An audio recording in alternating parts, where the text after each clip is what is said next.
जैसे ये वाला क्वेश्चन, ऐसा क्वेश्चन बैंक में पहले बहुत ज़्यादा आता था, अभी भी बैंक में आता है, लेकिन ऐसा क्वेश्चन अब स्टेट में भी आने लगा है, स्टेट के एग्ज़ाम में भी आने लगा। जैसे कोई कथन दे देगा, कोई स्टेटमेंट देगा, उसके बाद उस पर तर्क बोलेगा, बोलेगा कौन सा इसमें तर्क मजबूत है, और जो तर्क मजबूत होगा उसी को आपको चुनना होगा।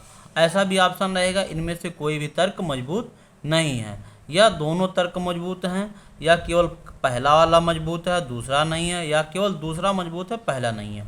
अब तर्क मजबूत चुनना है। कथन क्या है हमारे पास, क्या भारत को राजशाही प्रकार का शासन अपनाना चाहिए और लोकतंत्र को छोड़ देना चाहिए। ठीक, ये कथन हो गया।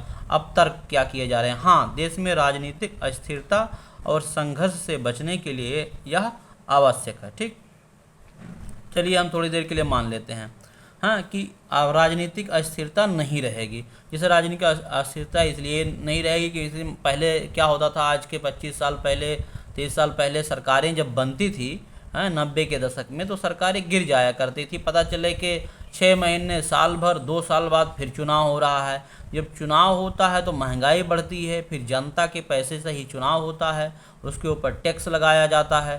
ठीक, तो जब जब चुनाव होगा और सारा जो डेवलपमेंट का काम रहता है वो रुक जाता है चुनाव के समय पे।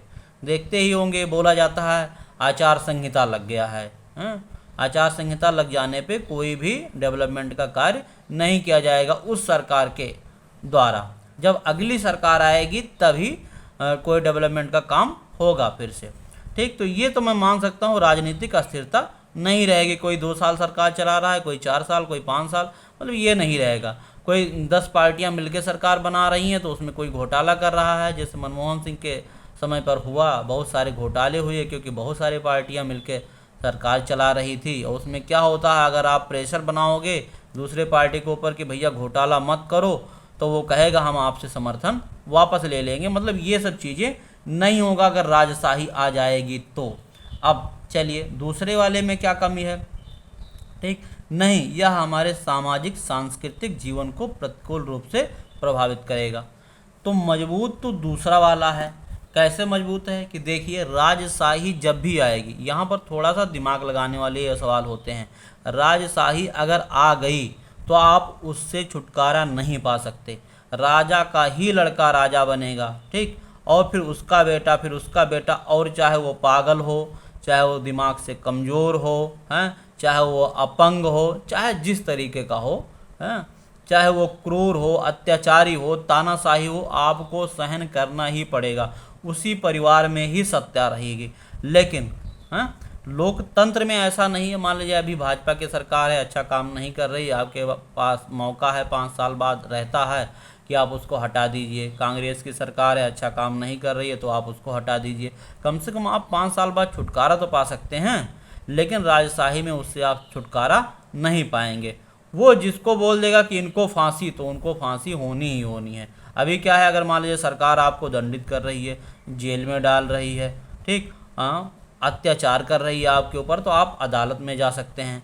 और जब राजशाही आ जाएगी तो वही राजा क्या होगा, वही राजा जज भी होगा, वही राजा आपको पकड़वाएगा भी, वही फांसी भी देगा, वही सरकार होगा, वही जज होगा, वही सब कुछ होगा। इसलिए हमारे समाज के लिए और हमारे सांस्कृतिक जीवन के लिए राजशाही ठीक नहीं है। हाँ, मान सकते हैं कि लोकतंत्र में कुछ कमियां हैं, जैसे राजनीतिक अस्थिरता हो सकती है। तो राजनीतिक अस्थिरता आप क्यों रहने दें। कोई भी जब चुनाव हो तो उसमें क्या है कि एक ही पार्टी को बहुमत आ जाए, ये लोग कोशिश करें, और कर भी रहे हैं। पिछले 2 चुनाव में ऐसा लोगों ने किया, मतलब एक पार्टी को बहुमत दे दिया, तो राजनीतिक अस्थिरता नहीं रहेगी। लेकिन राजशाही से तब भी बहुत लाखों गुना अच्छा क्या है, अपना सामाजिक सांस्कृतिक जीवन बचाने के लिए लोकतंत्र अच्छा है। इसलिए सेकंड वाला तर्क क्या हो जाएगा, मजबूत हो जाएगा फर्स्ट वाले के कंपैरिजन में।